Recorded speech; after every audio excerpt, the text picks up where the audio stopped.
Okay, let's break the silence. A very good evening, everyone.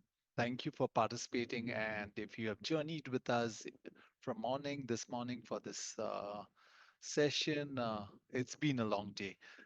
Nevertheless, I promise you it's going to be an exciting last session. And with us today to make this presentation, we have Rennie, the COO from Venga Chat, as well as Zoe. So I won't be a show spoiler. I'll leave it to Rennie. Rennie, over to you. Thank you very much, Royston, and thank you very much for everyone who are here to be with us this evening. I know it has been a long day. I hope that my session is going to be something that is interesting and informative as well for you. Um, so I'm going to share my screen. There will be a little bit of a toggling here and there, so please bear with me if there's some hiccups here and there. We all know about technology and how sometimes technology fail us, right? Yeah. So here we go. I am the COO of Manga Chat.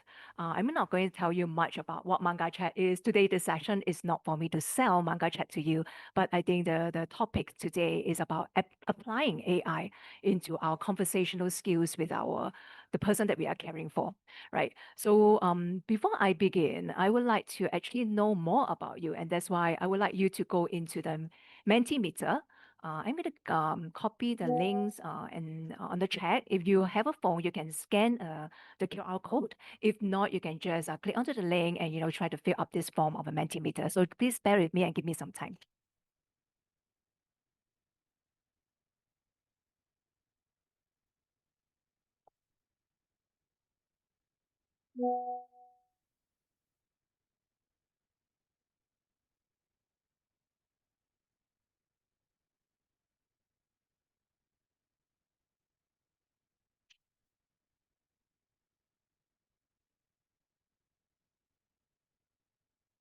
Are you able to see my Mentimeter screen?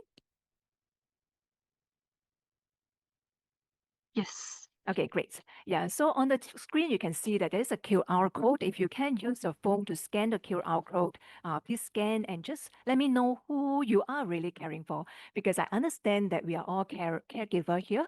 So you may be different group of people. I just need to let you know that I focus on the child and children development. Manga Chat also focus on the children's side. So I am coming from a parent perspective. So for the elderly, the people who are caring for the elderly, and all, I hope that you can find some um, um, tips there as I'm sharing. Yeah,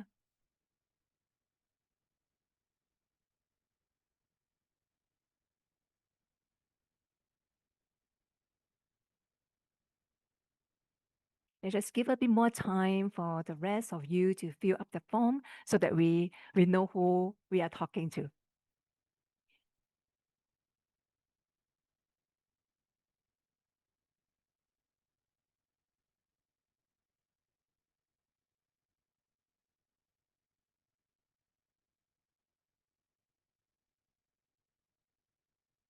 Thank you, Paul.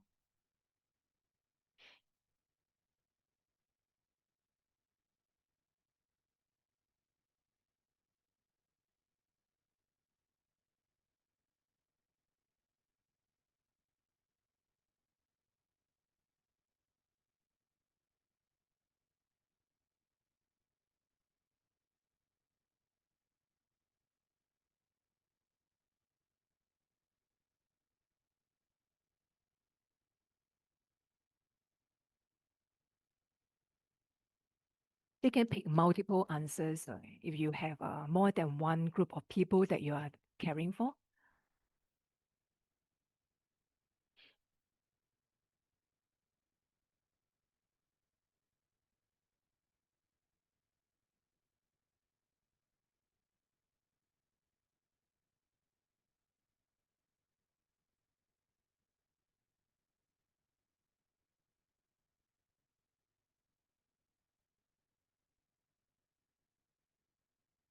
All right, I think there seems to have not many more entries coming in. So I can see that the distributions here, most of you will be caring for the elderly adults, right? Maybe your father, mother, uncle, auntie, or family members with chronic illnesses.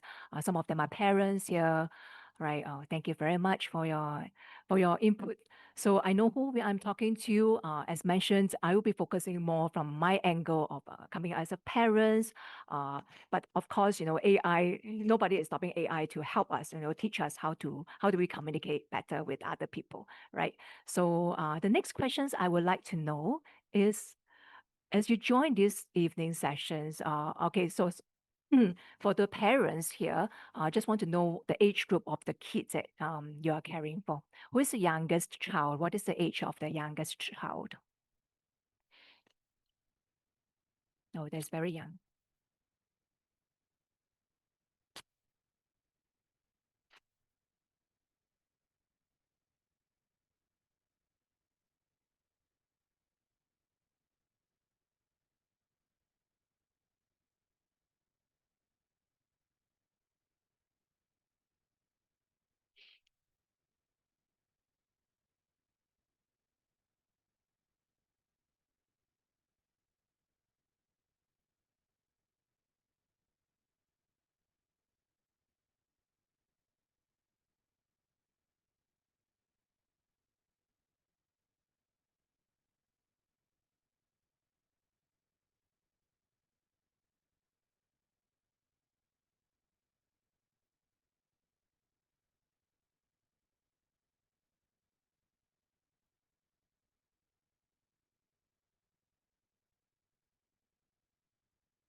Thank you so much. Thank you. Right. So you can see that the distributions here, we have quite a number of you who are not parents, right? So it's okay, right? And also we also have a few of you who are parents of about 13 to 18 years old kid, secondary school to polytechnic or JC or ITE, right? So yes, and of course you have one of you have a 18 years old uh, child, this youngest. Okay, thank you very much. And the next questions I would like to really know is, what kind of insights or skills you like to take away from for these sessions?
Thank you.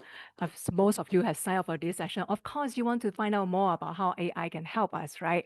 And I believe that, I hope that myself and Zoe will be able to help you to open up some of your understanding about how AI can possibly help and what are some of the dangers that we need to be mindful of when we are using AI. So yes, without further ado, I think I will kickstart off my sharing. But thank you very much for the participation to let me know you a little bit more and to understand how might able to help you a bit better, right? So yep. So in my presentations, in these particular sessions, I will go first, and then after that, Zoe will come in afterwards to showcase, how her AI tools will be able to help to facilitate some of the conversations or even to train professionals, right, in terms of managing the kind of therapy sessions. So for me, I would be coming in as more of a broad stroke. I would touch on the reality, and of course, why AI, and what if we ignore emotions, and then solutions, and can we really trust AI? I think some of you actually asked the questions just now. So before that, I just a little bit of a background on myself. I am Renee, as you can see, the only ladies in this group of men. I am the COO of Manga Chats. Used to be a physics teacher in a junior college in Singapore for about 14 years. And then after that, I moved to MOE as a policy officer. And before I joined Manga Chats. But more than that, I'm also a parent of two teenage girls, currently 18 and 20 years old. And as many of us here, whether you're parents or you are just a caregiver in the family, I believe that all of us are wearing different hats, and we all have different kind of struggles. So for myself, particularly, I actually had an argument with my ex-husband, and then we separated in the year of 2008. And of course, being a single mom, raising up two girls, then I will have to face quite a bit of issues, with, what I can do at home or even at work, work stress, because I will only be the sole breadwinner of a family. And of course, on top of that, I still have my elderly parents. My father used to was a stroke patient, and my mom has cancer. So all these things fall onto my shoulders, and of course, I have to raise up my girls and making sure that academically they are doing well. So we all face, quite a bit of a challenges at time, but a lot of times from an angle of parents or even any caregiver, sometimes, when I was talking to my father, I also don't know what he's thinking about, because when he get, have strokes, it was very depressing for him, and I don't know how to communicate with him that can make him happier. And the worst thing is I was not even really there for him. So we had to send him to the nursing home, and his temperament was getting even more horrible, right? And for my kids, um, there's something very interesting because as I was a teacher, and I always thought that I can always communicate with my students because they came to me, they will open up their issues with me, their problems with me, BGR, or anything about their parents and them. They will come to me and ask me for advice. So when being a single mom, I think when I have so many things to handle, uh, sometimes I don't really spend a lot of time with my girls, right? So as they are growing up, one day when they were young, uh, and they were talking among themselves, and I went to ask them, Gaypola, asked them, what you're talking about? And then they were like, my elder girl, then P3, told me that these are kids' problem. Adults won't understand. And to me, I was a single mom, and I thought that, oh wow, they finally become independent and they finally stop coming to me for all kind of problems. I thought I can celebrate, but actually, that was a point when they have stopped sharing anything about their lives with me. And and as they grow older, I become more formal, right? I ask them, "How's your day?" And the answer is, "Uh huh." And as a parent, I purposely, set up making sure that I will have a contact time with them. So I make sure that on the dinner time, we will all have the dinner together, no handphones on the table, we will talk. So the dinner only lasts for 5 minutes, and after which they went back to their room. And and I started wondering like what is happening, right? And what are they feeling? What are they thinking about? And and my girls actually really stayed in my face, I don't understand them, right? And there's no point sharing that anything about their lives with me, right? So if I don't do anything about it, I will not be very certain that my girls will not be under this one in four youths who have ever considered self-harm or suicidal ideations, right? And not only them, one in three youths were actually suffering from some kind of mental health issues. And when I was a teacher, I really see some of my very good students acing all the exams, ended up having depressions and left school, left the school system. So that was very, very heartening. And some other things that was even more alarming is that among us as parents, or even as a family members, sometimes only 1 in 10 parents can actually spot the the clinical illnesses that our kids are suffering. That means 7 of them, will not be able to be caught by the parents, and we will not knowing that they actually need help. We are not able to provide the kind of care support to them uh, at the right time. So this is something that I thought that when I saw these numbers, it really really woke me up, and I thought that I need to do something about it, right? So as I was building, manga chat business using AI, I have found some way that at least I've learned how to then open up this already closed door between my girls and myself.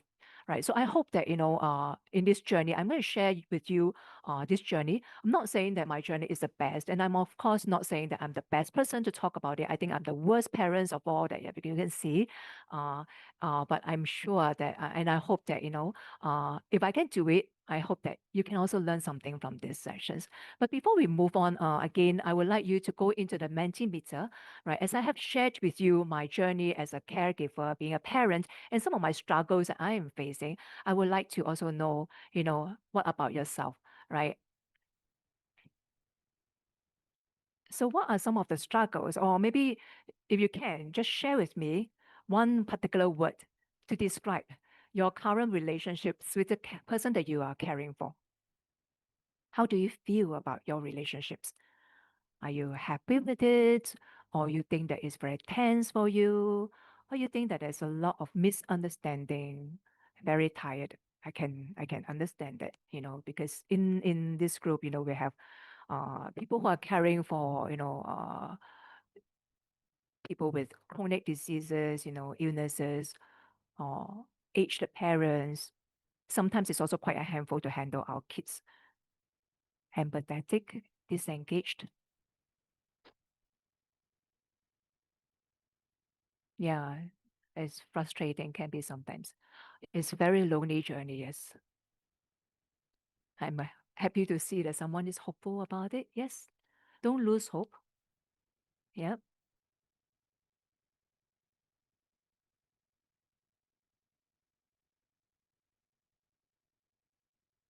Sometimes we are really um quite tired and do not know what we can do with so many things that is on our plate. We felt like we are the one that keep offering help, giving and giving and giving and giving, and the other side doesn't seem to appreciate whatever that we have been providing for. So as you can see here, that I want to also encourage every one of us here. We are not alone in this journey. As you can see that, not only yourself feeling this, but actually we know that it's a tiring process. It's tough, but yet it is meaningful, and there's still hope. Don't lose hope. Um, yes, I'm glad to see sunset.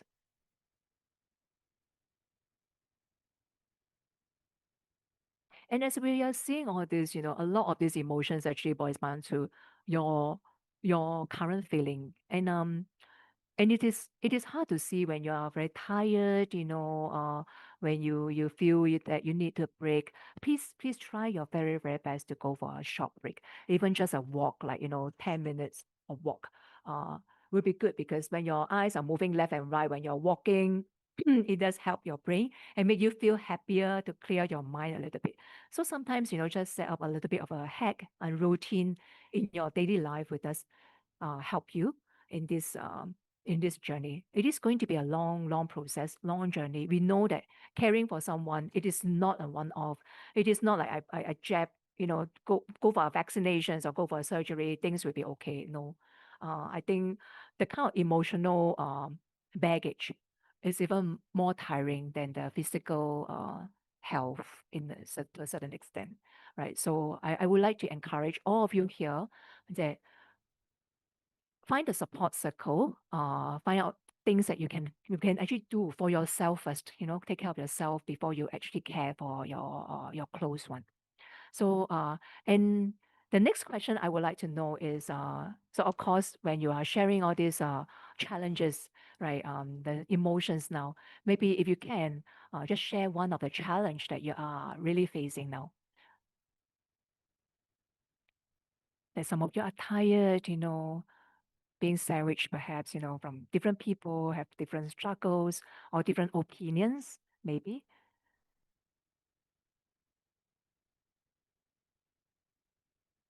or you feel that, you are doing so many things. It is tough.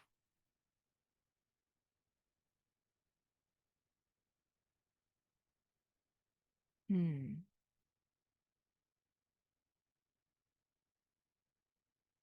Indeed, indeed.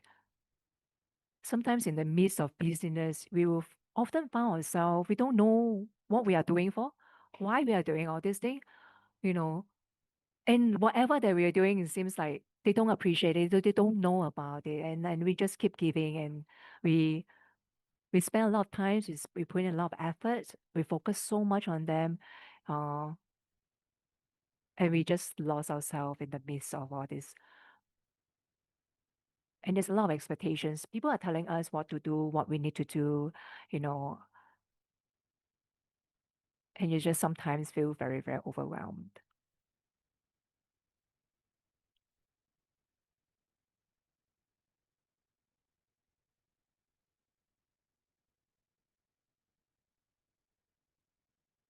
because we are very tired and we need a lot more push from ourselves to push us forward.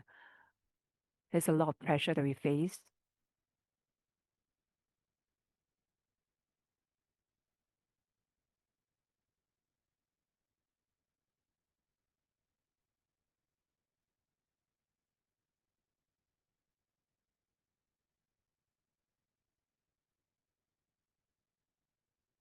Thank you very much for sharing all your challenges. These are definitely not easy. I can feel the heaviness in your heart and your body, your emotional state, right? But as you can see here, you are not alone, and we are all here to journey with you, right? So if let's look for something that's more hopeful, right? If you really have an assistant to help you right now, what would you want them to help you with? What is this one thing, one miracle that you hope to happen in your life now? And this particular assistant can just come and jump right to you and help you. What do you think you want them to help you with?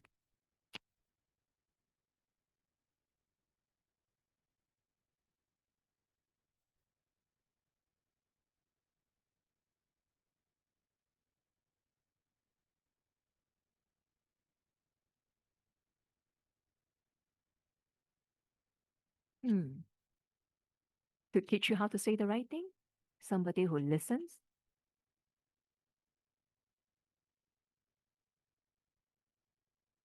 to prompt you when you need, hmm, to take away some of your burdens. Perhaps you have too many things to handle. If just imagine that this particular assistant can help to provide answers when you're uncertain. Haha.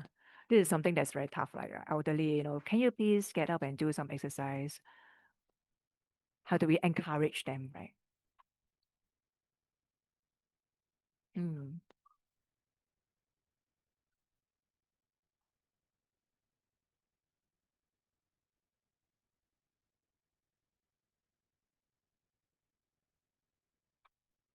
It is very true that a lot of times, as we are giving so much to care for the people that's near us and close to us, very often we ourselves need our bowl need to be filled first, right? We also need someone to listen to us, someone who can give us our emotional support to help you prioritize emotions.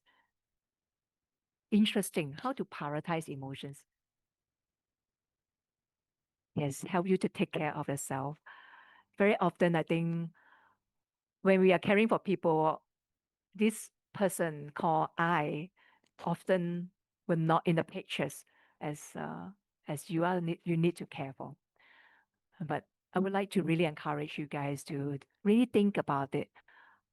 How can you really put in this 5 minutes of your day, everyday time to just have a break? You know, chill, go for a walk. Go just do something for yourself. Have a cold drink. Just pamper yourself a little bit. You know, just one small step to take care of yourself. Okay.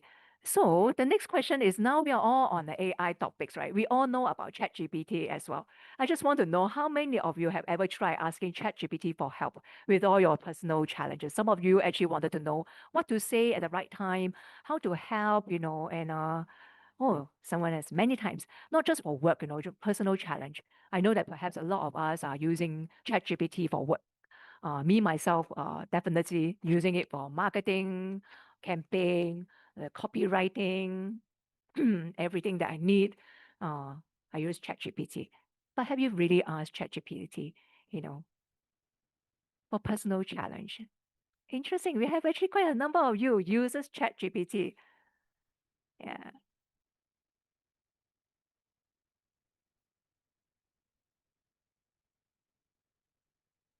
Does any one of you want to share some of your experience with ChatGPT when you're using it to help you with your personal challenges? You can just open your mic to share if you want to. I cannot see your face, so yeah. Or you can just type on the chat. If you don't want to say anything, you can just type on the chat. How do you use it? Use ChatGPT so many times, right? What is your experience like? Do you like it?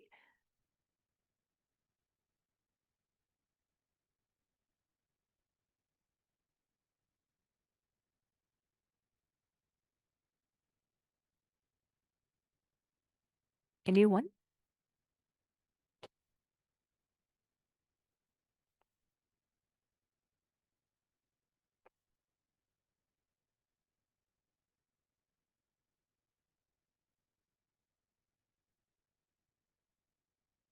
How about Zoe?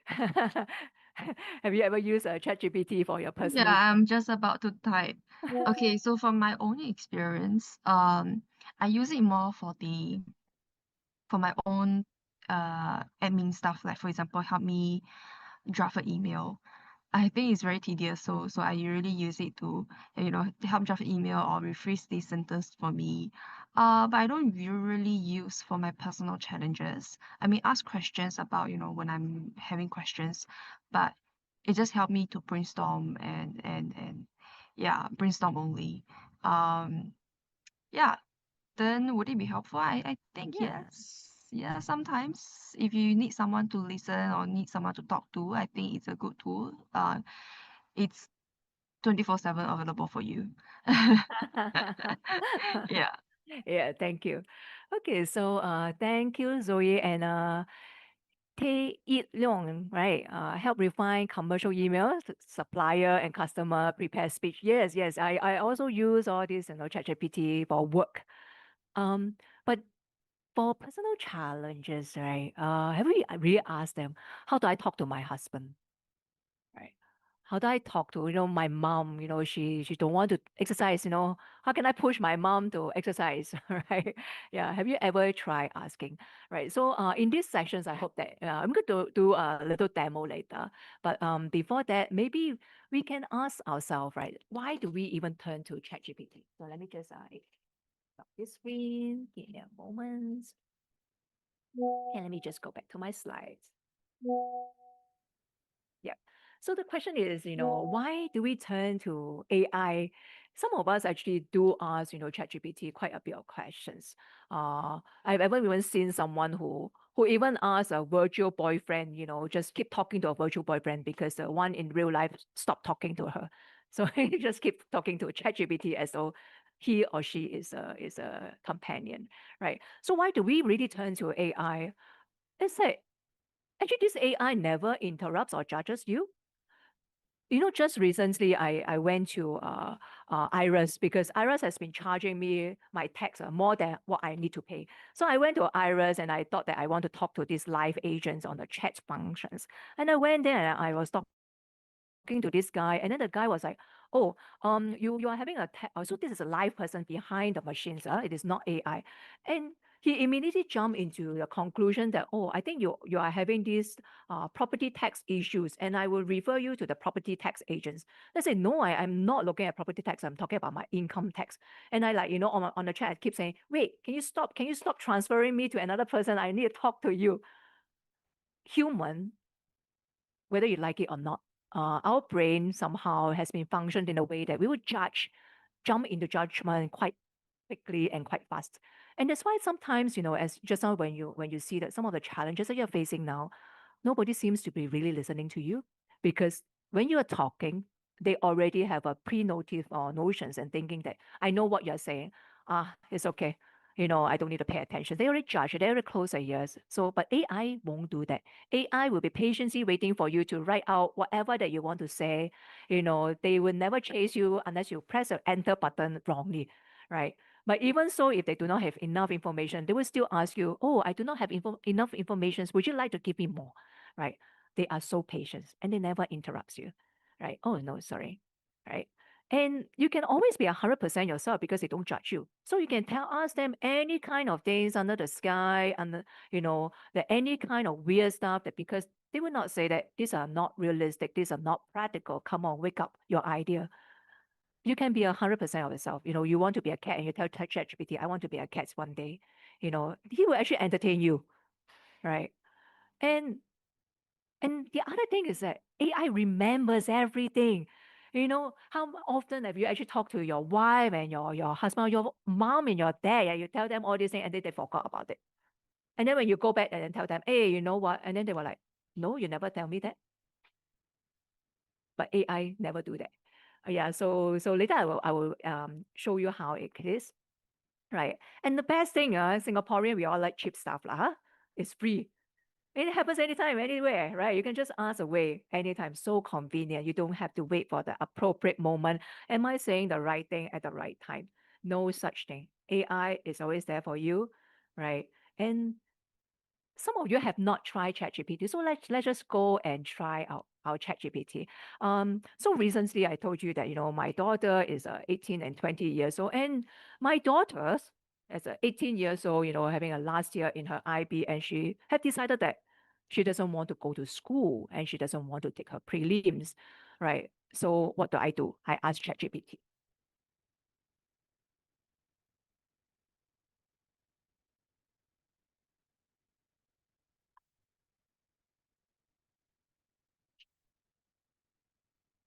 Okay, so they roll and roll and roll a lot of things.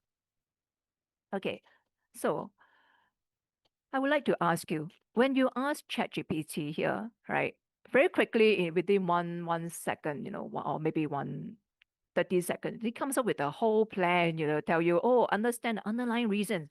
Listen first, ask gently, open questions like, can you tell me what makes school hard for you right now?" Or instead of why don't you want to go. So they are quite diplomatic, the way how, ChatGPT will recommend you to ask, check with the teachers, observe the patterns, address the emotional needs. You need to validate the feelings. So even though you don't agree, show you understand. It sounds like you feel very stressed when you think about school, right? So they have all these pointers. Wow, wonderful, right? But before we go into looking at the solutions, I just want to know how many of you, right, because I cannot see your face or I cannot see your hands. Perhaps on the chat, you can help me just put one if you are the person. After you ask these questions, you jump straight into the solutions that ChatGPT offer you.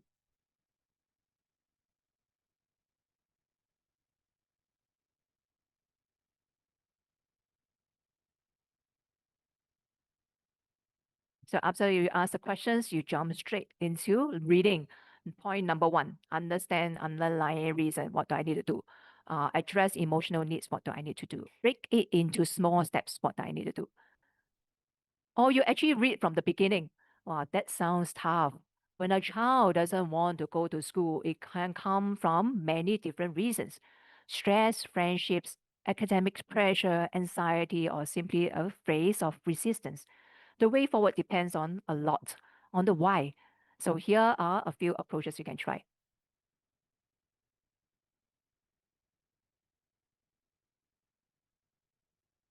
On the chats, if you can just put one means that you jump straight into the solution. Two means that you actually do pay attention to every single word that ChatGPT tells you.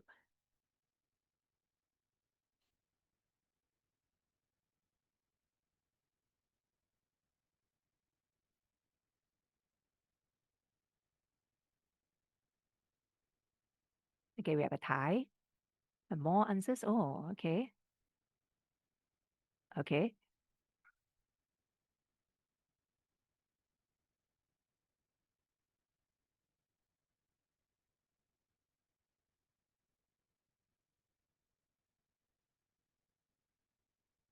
I mean, I have to be very honest with you. Being a physics teacher, we all talk about, solving problem. So I'm a very, very solutions focused person, right? And I will actually jump straight into the solutions. And that is why, and I realized that, we often, in a way, dismiss the emotions. And that's what I have been doing with my daughters, right? When they were young, my younger daughter came to tell me that, oh, my friends don't want to friend me already. And my answers to them is, go and find other friend. What's the big deal, right? I live out with this, I live like that. But if you remember just now that I actually mentioned to you that I told you my daughter doesn't want to go to school. And as a teacher, as my daughter doesn't want to go to school, what does it make me feel, right? I'm actually at this stage at technologies, right? Okay. I'm actually at this stage of feeling a little bit frustrated, quite agitated actually, and anxious as well, right? It's the last year of IB and she doesn't want to go to school. And with this kind of frustrations, and do I expect to go and talk about, ask gently, open questions. Can you tell me what makes school hard? So I'm supposed to use a tone that is calm and welcoming.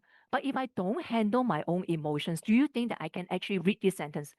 Can you tell me what makes school hard for you right now? I think even if I try, right, it will sound so sarcastic. You think my daughter will actually believe that I have a sincere heart to ask her and try to understand what she feels? No way. No way. Don't laugh. I don't even believe in myself to be able to do that. Right. So with that, we need to somehow understand that if we are not handling our emotions, so this is actually what we call as a window of tolerance. Everybody has this window of tolerance, and we can only function properly when we are within this window of tolerance. So sometimes when we are agitated, frustrated, we are already not at the optimum stage when we can have um calm and meaningful ways to handle whatever problems are in our life or challenges that we are facing. And a lot of times, we will not be staying within these windows all the time. Sometimes our emotion does fluctuate. So as I can see just now, a lot of you were very tired. You are actually under this, you are perhaps, at the hypoarousal stage when you feel a little bit numb, zone out emotionally and physically feeling very exhaustive, depressed, you don't really want to respond, or you don't even have energy to respond to that. You are at this stage. So if you are at the not an optimum stage, and the person that you are trying to care for is also not in the optimum stage, as a physics teacher, I need to bring in the concept of resonance. Okay, when both of you are not stable, finally the swinging road and the suspension cables give way and plunge into the you will be like this bridge. It will be broken, right? So if you don't take care of yourself, you will end up as not doing anything well. So the key thing here is we need to care about ourselves, and we also need to understand that sometimes it is okay for us to talk about emotions, because when we do not talk about emotions, right? We do not know how to regulate them. We very often, I think, we are taught how to suppress our emotions since very young, right? So in the Asia culture, I think I was brought up by my father that has men with few words. Really, he come home, he have his dinner, no talking over dining table, right? Don't talk with your mouth full. All these were the rules and regulations on my dining table with him, and I was not taught how to really talk about my emotions. He doesn't care, right? So since young, we would not learn how to express our emotions, how to talk about it. I'm angry, and it is wrong, but nobody taught me how can I cope with it. I'm sad, and don't cry. I always ask my girl, don't cry. You are just getting my attentions. No, so this is how I have been dismissing my girls' emotions. And when I dismiss them, we do not know how to regulate them. They do not know how to regulate them. And because of that, when we don't talk about emotions very often, we felt that they do not understand us, right? When you are talking to your spouse and they don't acknowledge your emotions, you tell him that, oh, I'm sad. He would just say that, what's the big deal?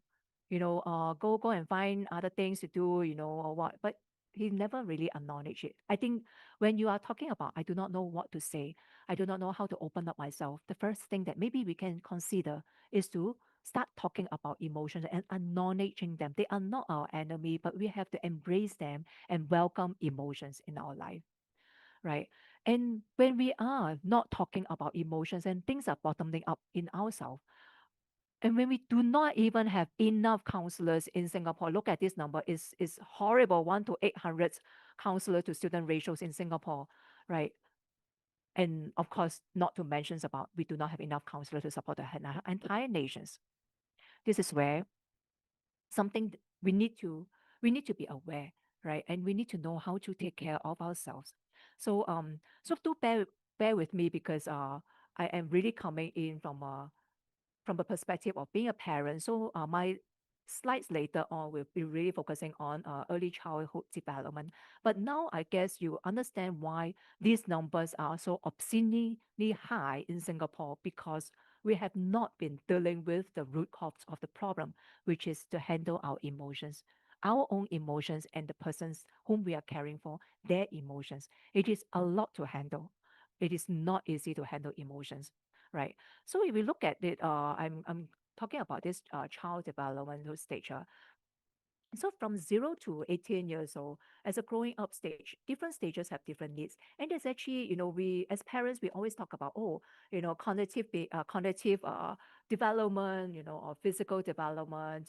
But very few people actually talk about social emotional learning development. And if I'm just zooming into the social emotional learning development, actually starting from 0 years old to 2 years old, they have already been starting to recognize and expressing some simple emotions. Of course, they will cry when the diapers is wet, or hungry, or distressed, right? They see strangers, they will cry. And as they grow older, you can see that they have to start regulating their emotions as young as 3 years old. Sometimes you may think that, they are terrible, horrible toddlers. There's no point talking to them because they take no thought sense. But they actually are starting to learn how to regulate the emotions and the impulses. And then as they grow older, go into schools, they will have better control over the emotions. And by right, when they are going through this adolescence phase, they will experience intense emotions. And the worst thing is they are going to go away from the parents. They do not want to listen to the parents anymore, right? So at this stage, at 3 to 6 years old, these are actually some of the behavioral traits that these kids are exhibiting. Right? If you look at it, they are trying to make sense of yes and no, good and bad, right or not, right or wrong. Trying to differentiate between reality and confusions. Right? At this stage, when I dismiss my girl when she come to tell me that my friends don't want to friend me anymore, actually what I'm telling her could be many things that I do not know. And I'm not helping her to process the right or wrong, the emotions, right?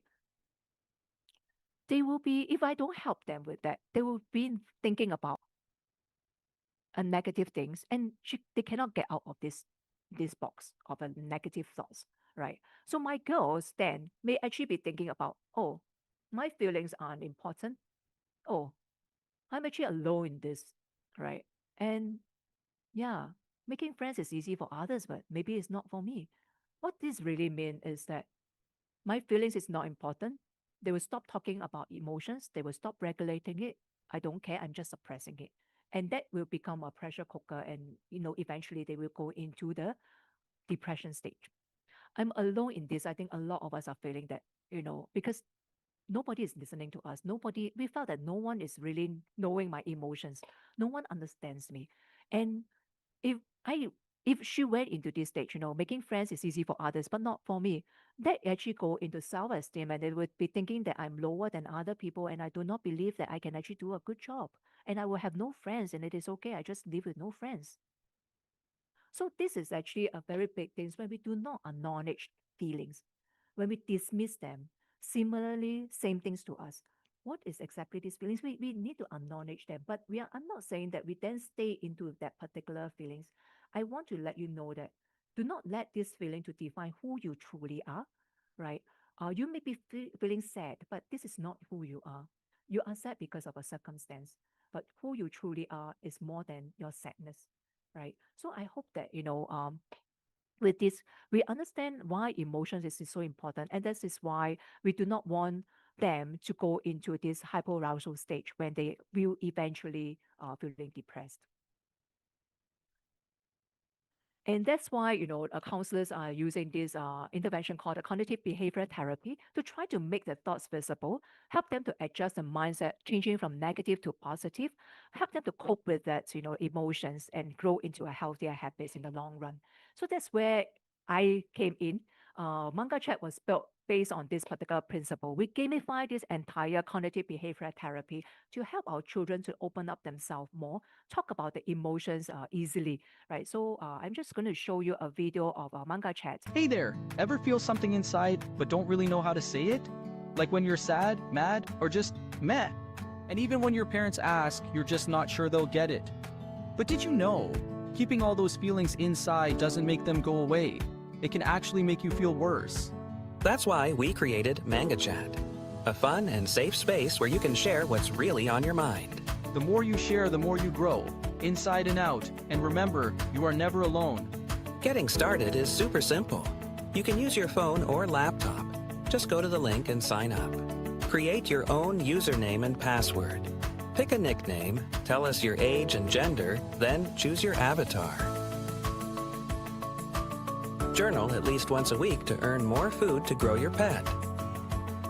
Click on your first island and start sharing what's on your mind. Tell us what made you happy or sad or angry today. Choose your avatar's expression and background. Then, tell us what you were thinking and how it made you feel. You can also use the sample stem to write or speak directly to your device by clicking the mic button. Then, choose the emotion icon that represent your feelings. And tell us, what did you do about it? Don't worry, no one's here to judge you. Your story stays private, and it's only shared with people who truly care and want to help. You can continue writing by clicking Keep Creating. We don't care about grammar or spelling, we care about you and how you feel inside. And the best part? As you tell your story, your pet grows with you. So go ahead, start your journey with Manga Chat. We're here with you every step of the way. Yep. So this is Manga Chat, and we really want the younger children to start journaling with us to tell us what they feel, right? Zoe, I'm so sorry. I think I overrun a little bit of time. Don't mind if I just do a No, little no, bit no, of no demo. worries. I enjoyed the video and the introductions. Okay. Keep, So I'm yeah, going to keep going. show you how Manga Chat's AI actually works here. All right. This is unauthorized. Okay, give me a moment.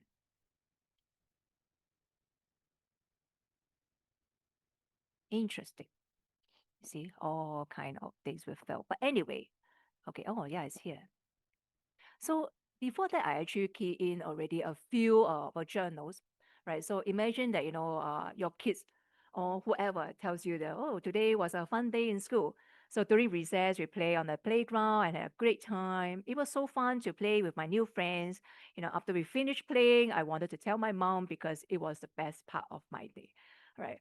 So when your kids come to you and share with you this, what would your response be?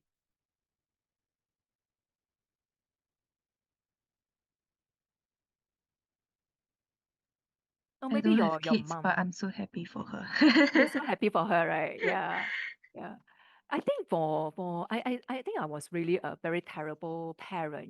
I When my kids come and tell me all the happy things because they will be so excited, and they just want to keep sharing and going all about it, right? And I perhaps will have no patience to really sit down and listen to them, the stories. I mean, at first I would say, "Oh, you're happy. Oh, that's very good." And then after that, my mind kind of like drifted away, right? So, but they are like so excited about sharing all these things, and just imagine that if we just, oh, okay, very good, and then just walk away. How do they actually feel after that? Yeah. So I think what we manga chat then do is at the back end, right? So this is actually what the journal was about, right? So during the recess time, um, they play and all. So let's just see what my AI machines will say. Okay. So these are some of the comments that's given generated by my manga chat AI. So they say that, oh, I'm glad that you have a great time playing with your new friends on the playground. It's wonderful to have such positive experience during recess. And sharing your happy moments with your mom is a great way to spread joy and make her day brighter. So you can see that actually my manga chat AI addresses every single thing that you said. Acknowledgement is very, very important, right? And acknowledging even positive things is important, right? Because that will encourage them to think positively, to do more positive things, right? So now let's take a look. If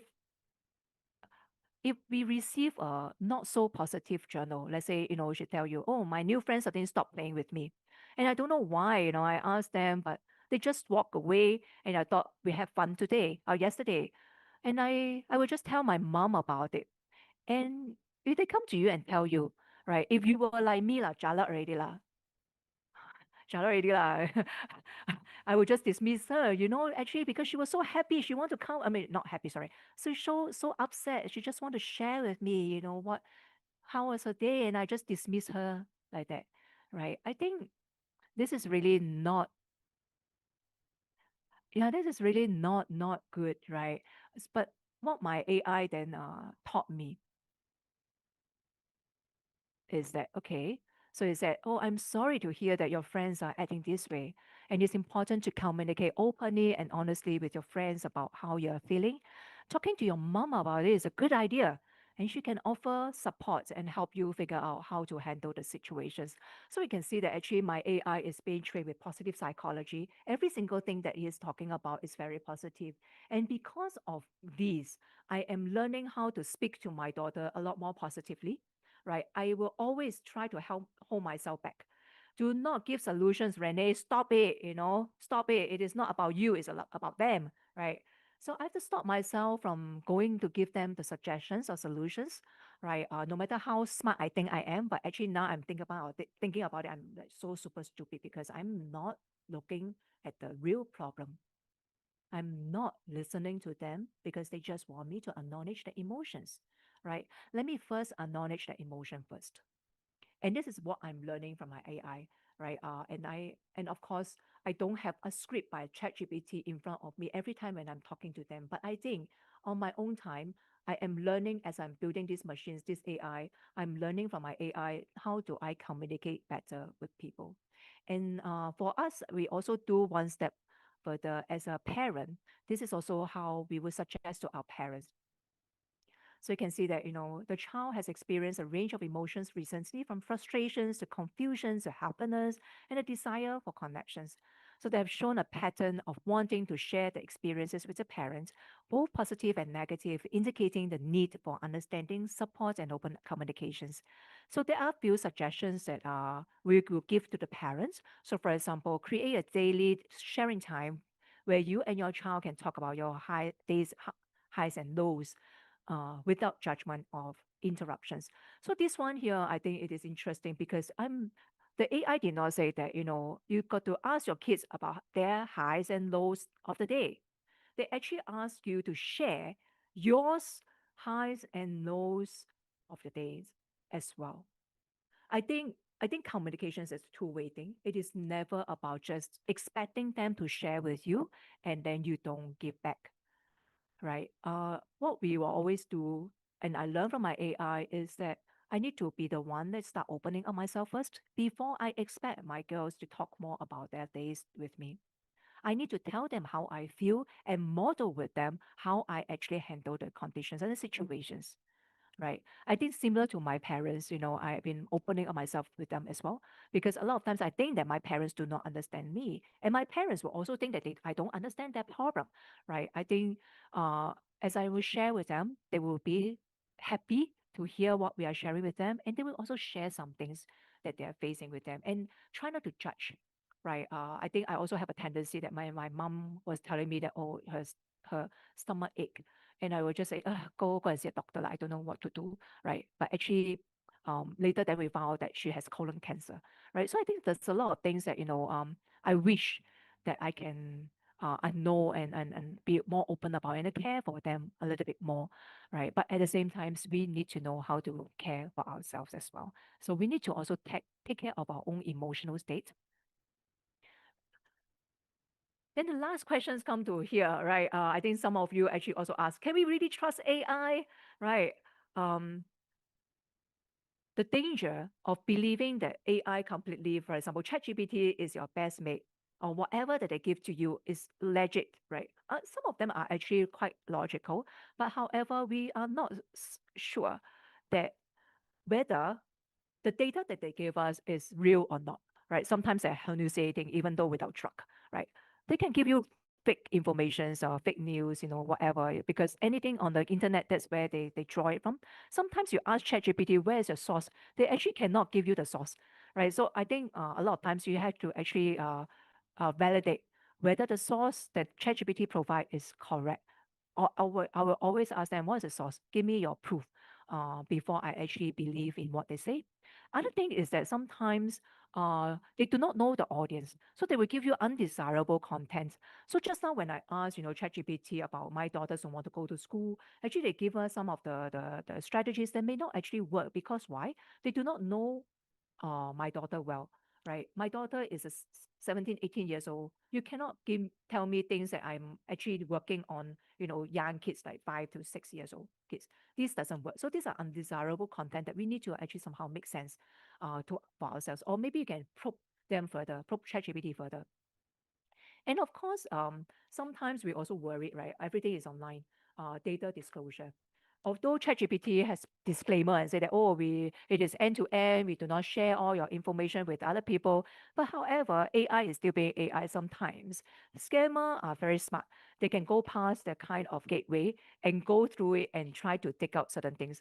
And these vulnerabilities to adversary prompts are things that, for example, uh, what is also on the news that people are worrying about ChatGPT's response to suicide, addictions, and all these negative uh, strategies or things that teaching people how to be a terrorist, for example. Even though ChatGPT, if you just ask them blankly now, they will tell you that, oh, I cannot give you these answers. But if you go, what you can do is you can easily bypass all these things. So if you are using ChatGPT totally and you're trusting everything, or even letting your teens or your parents or whoever just use ChatGPT without you knowing, or without any kind of scan, it can actually go quite dangerous, and they will actually get what they want to do, they want to have, where is the tallest building that they can commit suicide, right? This is actually good information that ChatGPT will be able to analyze to you where are the tallest building in Singapore and how do you even get into the top floor, right? So these are some of the things that we have to be very mindful of when we are using ChatGPT. But does it mean that then we cannot really trust all the AI? In Singapore, we all know that Singapore is very kiasu lah. So IMDA actually came up with this 9 dimensions of AI framework. So they will be they AI we cannot stop AI from coming in. I mean, it is already here, right? I think in our countries, in our smart nations, we need to know how to embrace AI. So IMDA came up with this, and they also came up with certain framework and getting us to test our AI.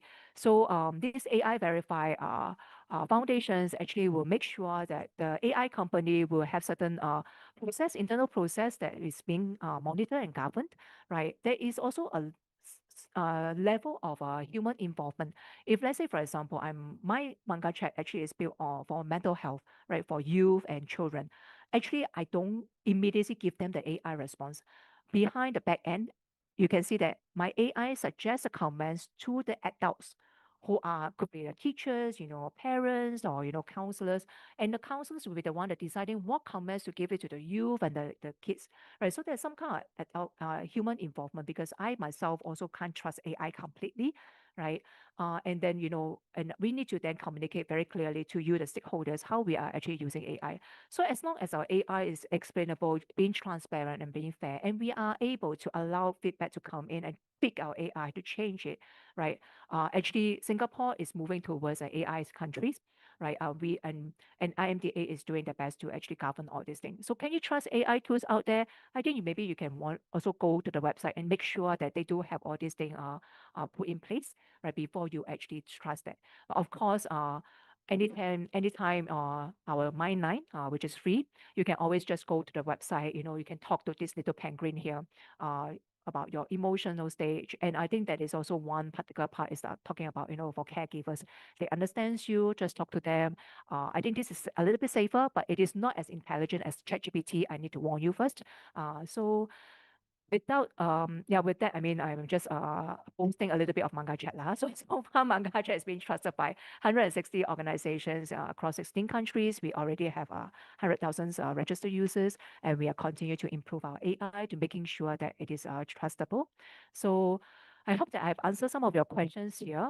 And of course, my focus here is really talking about emotions and why it is so important for us to regulate our own emotions, right?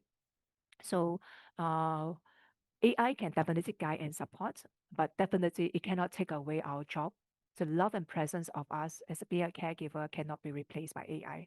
So with that, I will just stop here for a while. If you can, do give me a feedback. And of course, if you want to stay connected to get a free trial for Manga Chat or to know more about it, to get a free demo, just let me know. I'm happy to do a free, free show for you. Yep. So with that, thank you very much for your time.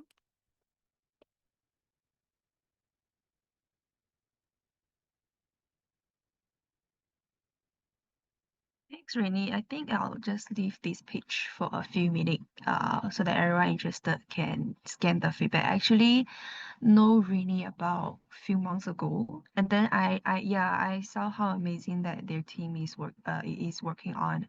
Um, and can I ask a question? Yes. Is it just open for kid or adult can use it also?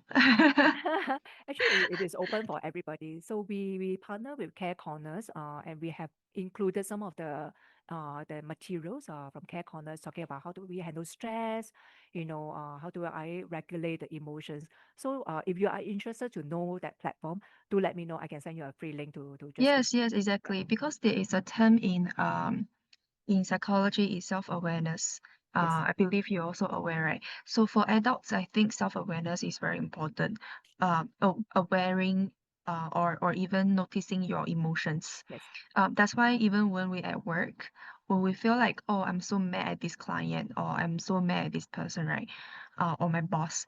But then awareing your emotion is a very important step to do the emotion control and yes. regulation, to prevent yourself make more silly decisions on the madness. So I think it's very important for adults also. So I would like to try. Yeah, yeah. Let's have a talk after this. Definitely. I think just now when I was showing the window of tolerance, the Mm, windows, actually there's one way to increase this particular window is actually practicing mindfulness and regulating mm, your emotions. So what mindfulness really is actually talking about your emotional state. Are you aware of your current state of emotions? But at the same mm. time, you also know that this emotion doesn't define you, and how do you eventually get out of this emotion and make yourself feel better? Yeah. So sometimes, I think I'm not too sure, Zoe, I think you will know also, right? There's this particular technique called the ACT, right? Yeah.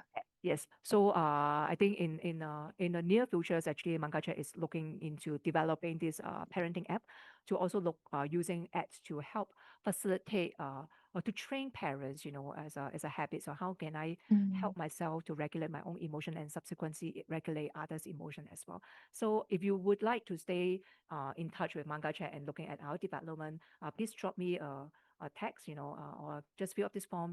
Give me your contact details, and then I would keep in touch with you later. Yeah. Yeah. Sure. I think everyone might already scan the QR code. If not, Yes. yeah, I please will stop. take a Yes. yeah. Thank you very much. Sorry. There'll definitely be a Q&A session at the end. So if you have any question for Rainy or for me after my sharing, please feel free to raise it up at the end of the Q&A session. But before that, allow me to go through some of the sharings about AI also, but maybe a brief introduction of myself. I'm Zoe. From Amplity. So Amplity is actually a AUS team where we are focusing on the AI innovations to help out mental health. But our audience are more for the professionals and mental health supporters. So it's like you, right?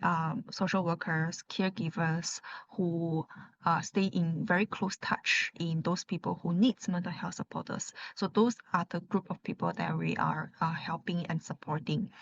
So maybe let me share my screen. So what about what's Amplity first of all? So as I mentioned, it is actually a AI powered platform, but our target audience are more mental health supporters, like professionals, including therapists, trainers, or even nursing students, so on and so forth, or the community supporters. For example, caregivers like you, community supporters, or even like organizations like Caring for Life. So those are the people that we are trying to help. And how we help is to help them to learn, practice, and most importantly is to discuss with each other anytime and anywhere. Because just now, from the question that Rini asked, we can also say that there are a lot of time that you are uncertain about something or you want more advice from more people. So this is somewhere where we can use AI to give you advice, or you can talk to a real, uh, caregivers in the platform. So this is the whole purpose of the platform and how we are leveraging AI. So hope this one gives you a context. But I think Rini has done a good part of this one where she actually used GPT to demo, how we can use it for our personal challenges or even for mental health. So to be honest, I'm not sure how many of you know DeepSeek, but when the DeepSeek is first out, like earlier this year, if I remember correctly, it's very known by their empathetic replies, and I actually tried it. And then I am pretending that I'm a person who is depressed and from work and from the studies. And then the result actually is giving to me is it's very impressive. It is because I almost cried, to be honest, because it actually like Rainy said, without judgment, share, like they can resonate with you, right? Your feelings, they can recognize your emotions. They're saying you actually are doing a very good job. You're just like, having a small challenges, but you can make it. So I almost cried. So I would say that those chatbot like DeepSeek, ChatGPT are really doing a good job in supporting mental health. But if you ask me, are they safe? Are they responsible for what they are saying? Um, this one, everyone cannot answer. Because there was a news, I'm not sure if you are noticing, in US earlier this year, there was I remember a 17-year-old teenager who are so attached with this AI chatbot. And then when the AI chatbot advised him to commit suicide or to to how can I say commit suicide, he actually did. So this is the pros and cons that comes with the AI when it specifically come to mental health. Yeah, so I would like to advise you to bring these 3 questions with you. How do you use those AI chatbot for mental health? Have you ever tried to receive or offer help from it? And do you think that it is helpful? Or do you think that they are too fake or they're too, robotics? So with these 3 questions, maybe I share a little bit about the mental health training, because this is how we're going to support the professionals. But before this, I give you a little bit of my training background. So I actually not really from the psychology background, but I was trained as a peer supporter about a few years ago. And then after that, I've been, active volunteering as a peer support in different work groups. Then my partner, my co-founder, Hyung, he is actually a clinical psychology student and now graduated for many years already. So, and he double degree in AI. So with this, right, with these training backgrounds, what we realized is that in mental health training, and even some of you might attended the life Caring for life training. If you're not, please do attend. It's very helpful. It teaches you a lot of skills of how to recognize the suicide ideation, how to talk to them, and how to be helpful for them to de-escalate their ideation mindset. So please do attend the Caring for Life. It's called LIFE, life training. So in those kind of mental health training, right, if you attended before, the role play and supervision is actually very important. And actually, I believe we have Royston, who is a trainer here. So Royston, you can also share your experience as a trainer later on. But you definitely have experienced the role play and supervision at the end of your training. So what happened over there is that caregivers or just the general publics who are trainees, right, will role play with their classmates. Like for example, I pretend to be a person who has a suicide ideation, and then my classmates will pretend to be my friends or be my caregivers to to talk to me and de-escalate my suicidal thoughts. Then in that case, right, our supervisor will be sitting beside and giving advices and giving feedbacks at the end of the session. So with that said, you can see that no matter it's in the community trainings or it's in the universities, the role play and supervision is very important. Without this, the knowledge is just the knowledge. So you can see the data here. The role play actually boosts the trainees' skill acquisitions, competency, confidence, so on and so forth. But one thing that we realize in those mental health training is that the role play and supervising comes with a lot of limitations. Maybe I put this aside because just now I noticed many of you are caregivers, and one of the challenges that you mentioned is you don't know what to say in the right time, or how to say the right thing in the right time. This is very, very common in the daily life. Even you are not a caregiver, even in the workplace, right? In a sales demo or in a meeting, what or how should you approach the other person so the other person is more acceptable to your proposal, for example. So it's very, very common to happen in real life. But however, let's see if we want to practice this conversation in advance. Let's imagine that you're having a very difficult conversation with your colleague or with your family members, right? How would you practice it in advance, and how would you do it? Okay, so this also happens in mental health training. So they will practice this in advance. Like for example, the students or even the caregivers, right? They will practice the conversations in advance, but it is very manual, right? Because they have to, in the training, we can practice with our classmates. But what about after the trainings? So you literally has no one to practice unless you talk to yourself. Then there is also a lack of realism. So most commonly situation is that those trainees will hire the actor themselves. This usually happens in the universities. So they cannot.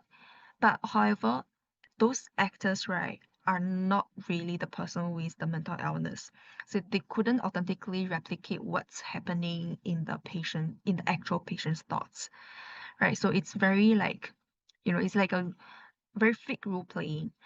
And most importantly, the actors cannot simulate, for example, 1,000 or 2,000 plus conditions, right? Because there are so many scenarios happening in our life. It can be in my family. I want to convince my partner to go to hospital, and it actually happens. I remember one time a caregiver reached out to us saying, I actually don't know how to convince my husband to go to hospital. He's so stubborn. He insists that he doesn't have illness. So I don't know how to talk to him. Every time I approach to him, we always end up with fighting with each other. So I would like to do a mock-up conversation with your AI avatar first. So that is a very vivid example, because you never know that what's going to happen in life, and there are so many, like hundreds and thousands of scenarios. So you cannot every time hire an actor and role play with you beforehand. So it sounds very silly. So yeah, that's something that we notice in the mental health training, or even in your daily life conversations. And on the other hand, we heard a lot of supervisors, like somebody like those trainers in Care for Life, right? They noticed that the supervision is actually very manual, where they have to take care of each of the trainers, but they don't have the capacity to give really detailed or comprehensive advice to each of them. Also, they cannot, track everyone's performance. So, for example, if you attended the live training, then after that, maybe 5 months later, you saw a person who might have the suicidal thoughts. You're like, oh no, how should I practice? Is it right that I say this? Then you want some advice. But unfortunately, the workshop has ended and you cannot get in touch to the supervisor or to the trainer again if they have limited capacity. So in this case, you also don't know what to do. So in those scenarios, you are feeling very lonely as well, and don't know what to say. So in that case, this is where the AI can come in and help.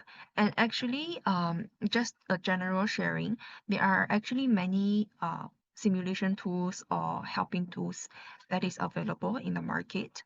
So I roughly do a roadmap for you to have a sense of what tools that you can use, or what tools are available or other people are using in the market at the moment. So those kind of maybe we call it simulation tools, can be classified into few categories, right? The first category, it is more for the business side, for working efficiencies, like for example for sales, for customer service. So those efficiency tools are very, very popular. So most of the simulation tools that you are familiar with might comes from this category. Like for example, there are a lot of tools like Pitch Master, Pitch Monster, who teaches you how to pitch to client by simulating a client. Or there is virtual speech, which helps you to practice your language skills. Or there are a tons.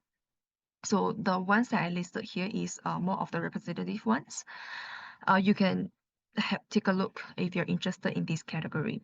Then there is a second category, which is a more general one, which is on the top left, which is called, for example, called Soul Machine.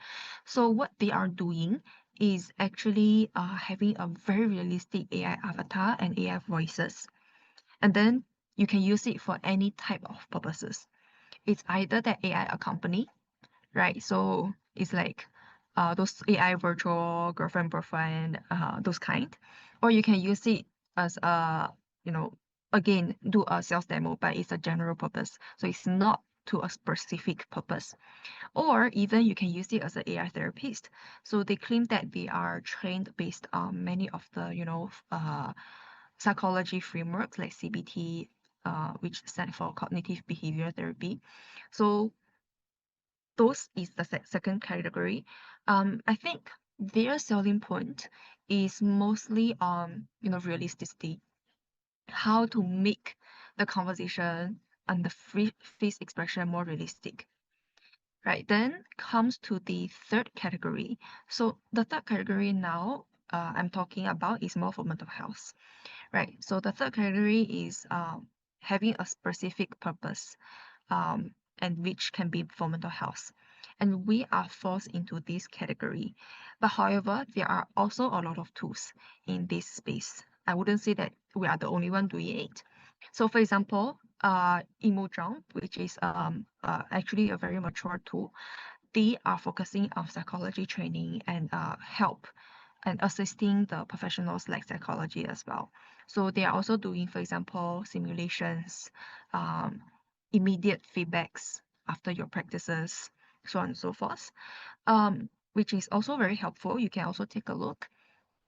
But however, for this basket, we are very specific on the field that we're focusing on. So for example, for us, we have trained our AI model uses thousands of textbook in mental health in psychology and a lot of actual real world role plays and conversations that's happening between either students and teachers or between patient and psychologist. So in that case, right, you can see that on top of the ChatGPT or all those general models, we are using a lot of materials, feeding the models so that it is more tailored to mental health usage. Yeah, so hope this one gives you an overview of what's available. And when you choose which tool that you would like to use, right, I would like to recommend few metrics or considerations that you can look at to decide which one that you should choose. So let's take an example of you want a tool that can help you to practice those difficult conversations beforehand. Right, like giving the example, like I want to convince my partner, my husband, to go to hospital and see a doctor. Then in that case, first of all, is the immersiveness, right? So does the tool support audio conversation? And most importantly, all those kind of real life conversations, the nonverbal cue is very, very important, right? So now the voice, realistic voice is very mature. So there are a lot of technologies, for example, Hume AI, which I think just raised million or billions of fundings. So they are very good at mimicking a realistic voice with emotions, right? It is very mature. But however, I think technology-wise, we are still struggling to give emotion or facial impression to the AI avatar because not only I'm not saying that it's not realistic. A lot of labs or uh, big companies are actually can doing it, but commercializing it is very difficult because it consumes a lot of resources, right? So that's why, first of all, you need to take a look at how immersive they can do. Are they able to capture the voice emotion only, or they can also mimic a realistic face expression, which is particularly important in mental health or even in any of your real life conversations, because face expression is very important, right? Then the second metric is the content. Like I said, the second basket, which is the general purpose AI avatars, I actually tried. I actually paid about $20 for a month to try this tool. So I talked to them almost every single day. And what I feel is that yes, they are close to realistic, but they are actually not as professional as I feel. Remember that I say that the Soul Machine has an AI therapist. So yeah, I talk to this AI avatar very frequently. And then what I realized is that it is actually very textbook-like. Maybe I put this way. So you can feel that they are actually following step by step, which is like how they are being taught by the textbook, but they cannot actually pinpoint what is your challenges and what is your underlying feelings. So this is what I realized. That's why going back to the second criteria, the content is very important. Although sometimes they claim that they are trained based on the textbook, but you have to try and see whether it's really relevant or even relevant to your challenges or the purpose that you want to achieve, and is it customizable, because sometimes you may have a very personalized or a very unique requirement where those general tools cannot be satisfying. And then the quality of the responses, maybe at the start it looks very fancy, but after using for a while, is it really helps you to achieve this goal, right? Then the third criteria is evaluation. So, many of these training tools, they provide you the evaluation, how do you perform? They give you advices. So I remember last time the lady used our tool to, practice to convince her husband to go to hospital. And then at the end, we actually give some advices. So those are some of these kind of tools will be providing to you. But then you'll need to look at whether those advices or those evaluations, whether it's holistic, whether it's really validated.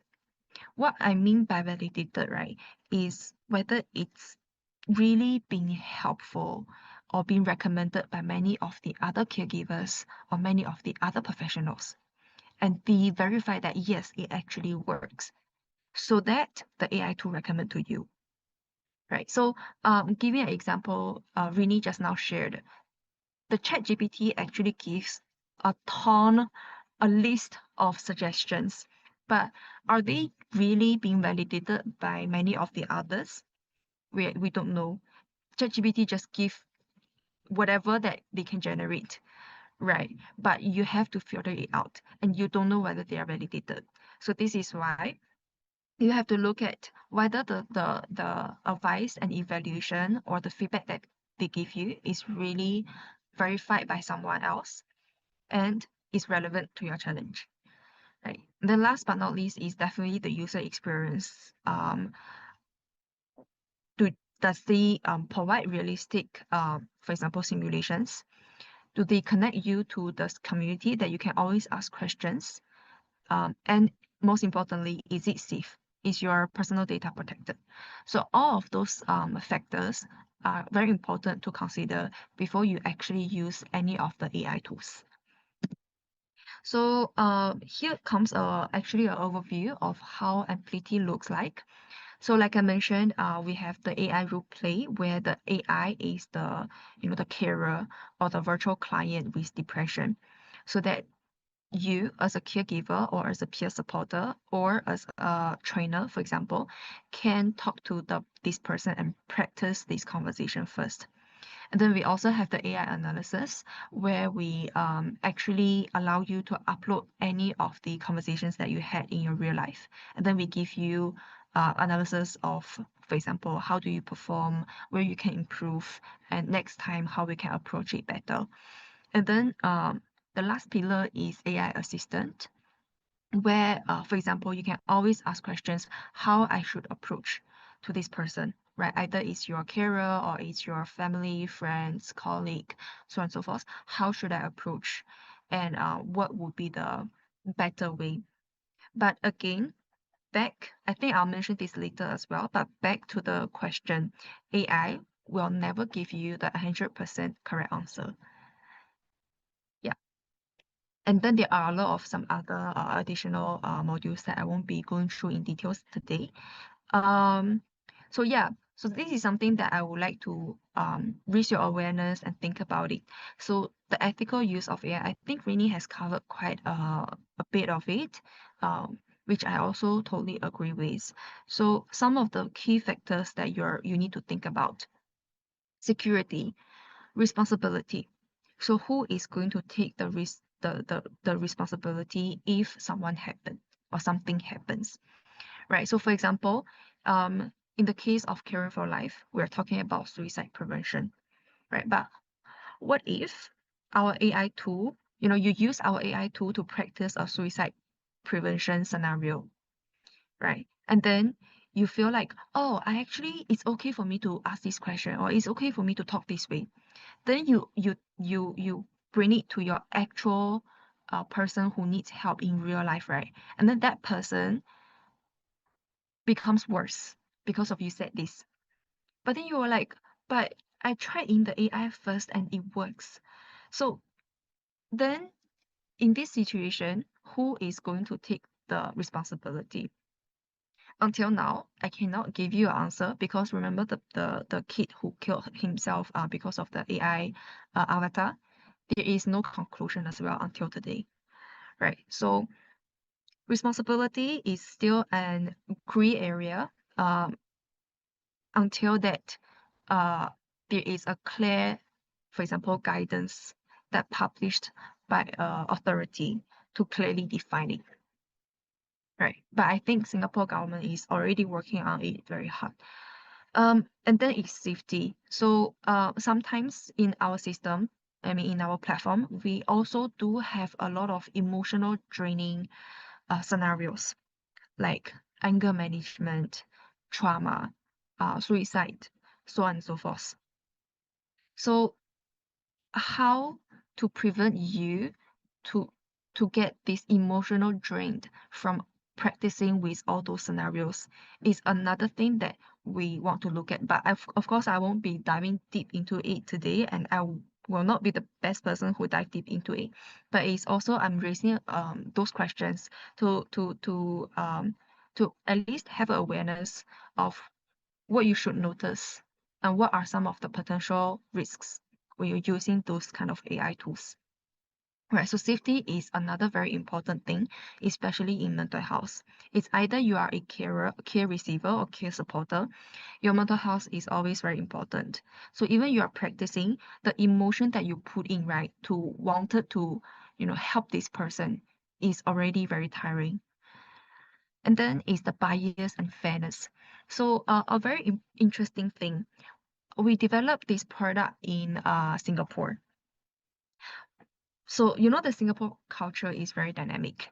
And then sometimes when we help our users, and the users reach out to us saying that, hey, I feel something is wrong.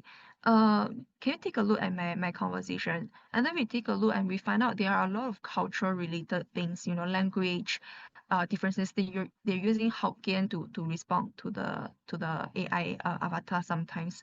So we're like, that's very interesting. So I believe it's part of the I wouldn't say it's bias, but it really varies country by country, or even generation by generation. So how AI accommodate, AI should feel like, oh, this person is from Singapore and 20 plus, right? Or then I should adjust the responses accordingly. So AI cannot do this level yet. So that's why there are still bias and fairness issues until today. And then is the transparency. So transparency, sometimes you may wonder, how you train your model or how I am being evaluated. It is all a black box. Yes. So don't trust anyone who's saying, oh, our AI is 100% accurate, 100% reliable. I don't think that even, for example, those big companies like Microsoft or Facebook are even able to claim that. So still bring your judgment and bring your observations and thinkings when you actually using these AI tools to practice your skills or even practice your conversations. So yeah, I think I covers most of the ethical considerations when we are using AI. I think I still get about 5 minutes to actually share a bit more about Amplity. But before that, so this is a team slides about my team. Let me reshare my screen. I hope today's session is kind of useful for you because I don't want to focus on a one or two specific product, but instead just to bring you an overview of, what it looks like, and what some of the things that you should notice when you actually want to use a specific AI tool. So now I'm actually in Amplity, and you can see that the three core features that we're talking about, I'm sharing just now. The first one is AI simulation, then is the post analysis, then is the supervise. So I will be focusing on the AI simulation first, because I feel that some of you might be interested in, for example, practicing some of the conversations in advance. So as you can see here, we have a customized box for you to customize any of the scenario that you would like to practice. Like, for example, I would like to talk to my friend about the recent fight that we had 3 weeks ago. So those allows you a flexibility of just to configure whatever that you want to practice. But however, we also have a lot of categories that pre-set up for you.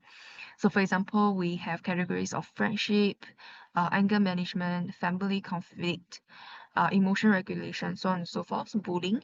And specifically, we also have suicide ideation. So in this case, since our topic of this comic is suicide ideation, I'll share a little bit more about this category. So you can see that there are a lot of the scenarios that we have been pre-configured for you. Like for example, Ella, who is a 19-year-old university student, lost her best friend to suicide during high school. And then in this case, let's imagine that you are a parent of Ella or you're a friend of Ella. You want to approach her and talk to her. And just in case that she reserves her feeling, you want to practice the conversation in advance. Then in that case, you can actually start practicing in Amplity, where you can put a time limit. You can also put none, a specific skill. Maybe you want to active listening to Ella, and you can even select the mode at the moment. So if I just select text mode, let me choose another one. Okay, so in this case, I'll be start with hey, how are you today? Then the person that you choose, the scenario that you choose, will be responding. Right, so then you will be kickstart with a conversation with the person. And then for those trainers or professionals in the room, we actually can generate a report where we are measuring few metrics, like for example, whether you have built trust with this person, whether you showed empathy, whether you engage with this person, whether you have shared some resources, empowerment, or whether you have actively listening and repeating the person's thoughts. So those are some of the advices and suggested improvement that we can give you. Well, for example, in caregiver example, we can then give you advices on, how you could approach this person differently, so that they may have different responses. So all those are actually generated from, like I mentioned, thousands of textbooks and case studies that we had. So yeah. And then of course there is post analysis and supervise, where you can always ask questions and get immediate feedbacks. With that said, I think it comes to my end of my sharing. I'm aware that we have about 6 minutes left, so I want to have this time to open up for Q&A sessions if you have any question. Okay. Yeah. Thank you very much. While I give a few minutes for our participants to think of any questions, truly appreciate your sharing, Rennie and Zoe, talking about AI, giving us a, a sort of insight of your platforms. I think it really helps. At least it gives us a spectrum of things to think about and Mm. look at different ways. So at the moment, I'll just take a pause. If you do have any questions for the two of them, either you can unmute yourself or just type it in the chat box and we'll be ready to take it. Yeah, Royston, I think I would like to clarify a point. Just now, I think Yi Long also mentioned.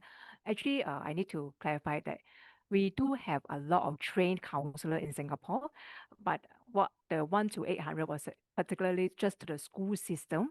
MOE has only taken in a limited number of counselors, and they are, you know, MOM is in the way, limiting the numbers of hirer from MOE side. Like MOE being the biggest ministry, we have a zero increment in the policy in the manpower. So that's why the numbers there may seems to suggest that we do not have counselors in Singapore, but no, it is not true. It's just that in the school system we do not have enough counselors to support the children. Yeah, that's about that's a Thank you, clarification. Renee. I think Yeah. that's worth the clarification because even I'm quite involved in schools and I know the counselors are there, but Yeah. you can get overwhelmed, and a lot of them do tend to say, Yes. yeah, they don't want to see me, but that's not Yes. Thank you. Yeah. Thank you. Thank you. So, any other questions or clarifications the group has? If not, we'll hand it over to Alex to do the closing. So I'll just give you all a minute more.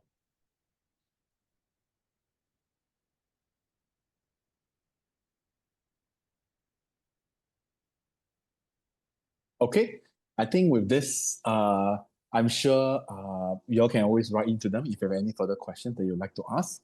But there's always also this question about why do we wanted to arrange a segment on the application of AI. Unfortunately, recently there have been quite a few news talking about the harmful impact of AI, and there are also news that talked about how AI may have increased suicidal rates. So the way I look at it is that at the end of the day, AI is really a tool, and it's how you use it that matters, right? And yes, while I have my personal reservation in terms of what AI can be used for, right? And I just want to take this opportunity as well to showcase some of the platforms out there that actually uses AI for a good, right? So I'm really thankful for our speakers for today, and I hope that for our participants, we have also taken something precious as well from this segment. Now, a gentle reminder, if any of you are feeling emotional, please do not hesitate to call the National Mental Health Helpline at 1771. And in the case of emergency, please call SOS hotline of 1767 or other emergency lines such as 999 or 995. If otherwise, you can also reach out to any of the Caring for Life team, the one with the CFL in the display name, and we will guide you to a quiet room where our mental health first aid responder will have a chat with you. Now, for this role, I would like to officially say that we have now come to an end of the Community Suicide Prevention Summit 2025. Now, I know many of you have been with us since the beginning from yesterday, and some of you with us today. Now, I really hope that you have benefited from this segment. And also, I just want to say that with this is not the end, but rather the beginning of an important movement, that suicide prevention is everyone's business. So if you really want to know how you can actually collaborate with us or even advocate together with us, just write in and we'll be more than happy to discuss with you.